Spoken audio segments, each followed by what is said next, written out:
Hello and welcome. I'm Menaka Ramakrishnan, the Conference Manager at the Organic and Natural Products Expo Dubai.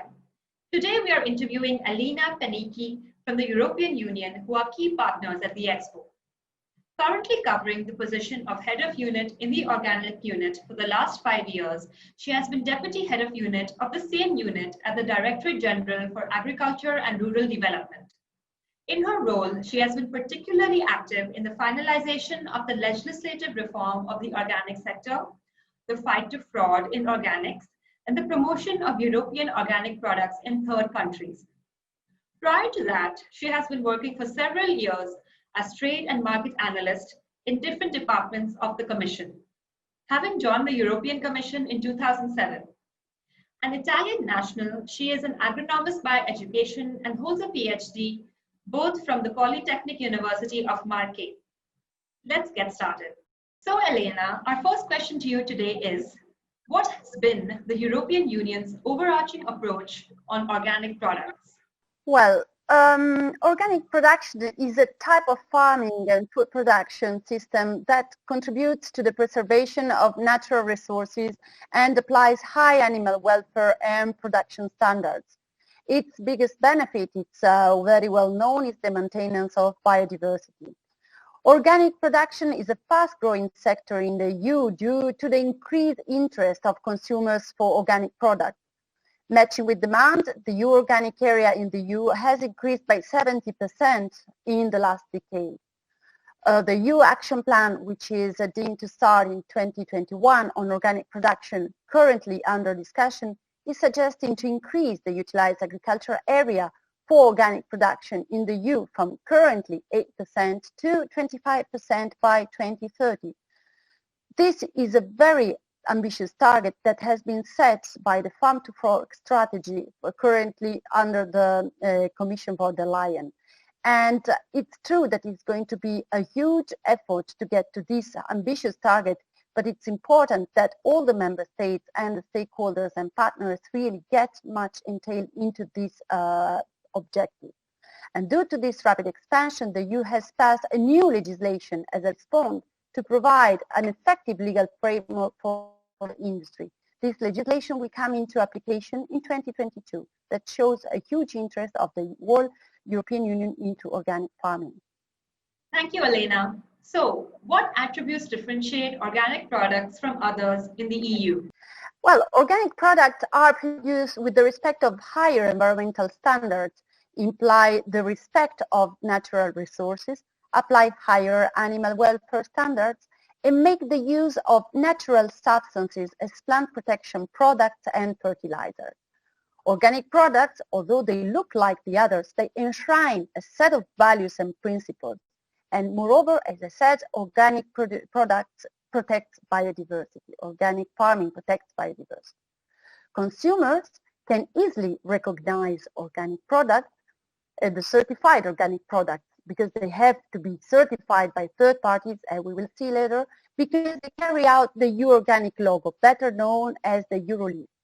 The EU Organic logo gives a coherent visual identity to the EU Organic product, and this makes it easier for the consumers to identify those products and help farmers to market them better across entirely EU and the world.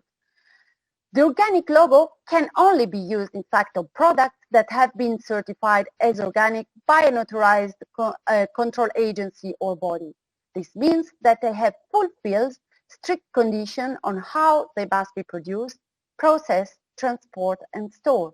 And all of these rules are laid down by the European Commission together with the member states and the European Parliament. These strict rules are regulation on organics that put a frame to the organic production, and therefore the logo identifies products that have been produced according to these rules. Perfect. That's why we can see that the European quality is always so amazing because of the stringent standards. So Exactly. Moving on to the next question. Why is certification important? And can you explain the process of certification? So organic regulation foresees stringent rules in production, as I said, and all the steps of the organic supply chain have to be certified. It means that all food producers, processors, produce and market their food as organic need to be registered and certified by a control body. The control body is responsible for verifying that the operator acts in compliance with organic rules.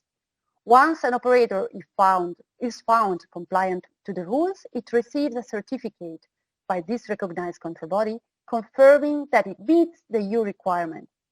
The certification is a fundamental step because control bodies are independent entities that are accredited through the international standards that ensure that a control body is able to operate with impartiality and independence, meaning that the control body acts as a real third party, verifying the compliance of the operators to the rules and guarantees the correct application of the latter. Yes, for sure, control parties have a very important role as they are the third party in this for compliance. Exactly, because they really supervise the correct application of the regulation by the operators. Great. So how do some of the main certification bodies differ from one another? Well, basically all the control bodies have to be accredited under international accreditation standards that guarantee the reliability of their operations. As I said, accreditation standards verify for the impartiality and independence, so that the control body really acts as a third party for the purpose of the certification. The main difference between the CBs is only on the scope of certification. That means whether they are covering unprocessed product, livestock product, processed product, and so on, or feed or seeds, etc. And the geographical scope, meaning the country in which control bodies are authorized by the European Commission to operate. Normally we receive, in fact, dossiers of control bodies wishing to operate in third countries. We, in our offices, analyze their requests, verify that they have the necessity, the capacity to act in these countries, and we authorize both the control bodies, both for the geographical scope and the scope of the certification process. So there are basically no main differences from one control body to the other. It's just a commercial and practical choice of an operator that finds it more practical to refer to one in the neighborhood or to another in a country which is served by the control body. Great. And do you see more mainstream brands branching out into organic? Well, it's true that organic has experienced a huge expansion in the last decade. Organic has got out of a niche market long ago, and the market value of organic products in the EU has reached almost 37 billion euros in 2018, and the growing pace is impressive, both in volume and surfaces. This phenomenon is a widespread one, and also at world level, the market value of organic has reached 90 billion euros. Organic started in the past as a very low, small-scale farming system based on local production. Now it has reached a global scale and has fully embraced the trade dynamics as much as conventional products. It's true that mainstream brands are also showing interest in such a market segment, but it's a normal evolution of any product, and it should be considered as an opportunity to move forward on a sustainable transition of farming in general. It's also interesting to remind that converting to organic production is a voluntary scheme, and it depends on the wish of an operator to do so. Nevertheless, this is a growing market, and more operators are becoming interested in converting to organics. As I said before, the EU has set a target for ambitious target for 25% of utilized agricultural area in the next 10 years. And this could further motivate national authorities and enterprises to move forward in organics. Therefore, we foresee an increase of operators in switching to organic production. Growth has surely been massive over the years, and we definitely hope that it keeps growing in this speed. Definitely. So my next question is, what roles do country governments have to play in vetting organic products, especially in the EU? So, well, at our level, the European Commission supervises the EU countries in their application of the EU legislation. Each country is responsible on their own territory, but the EU supervises member states to ensure that they fulfill their responsibility. This helps to build consumer trust, as the European consumers knows that organic goods will have been rigorously inspected regardless of which EU country they are originating in. The EU countries submit annual reports to the European Commission where they state out how control and supervision and monitoring of control body has been carried out. We also have a communication system with member states known as Office. It's an online platform in which member states share information on the implementation of the organic legislation and report possibly non-compliances and authorizations when necessary.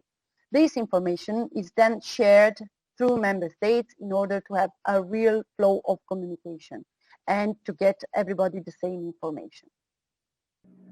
Wonderful. And now we move on to our last question, which is a very, very important question for the future of this world.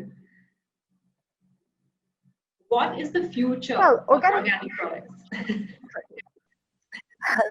Organic production and organic products will continue growing in the future, luckily. It's a fact. It's a trend that has been shown in the last decade, and if we see the evolution of surfaces in the last 20 years, it's impressive the way it has grown interest, surfaces, and political relevance.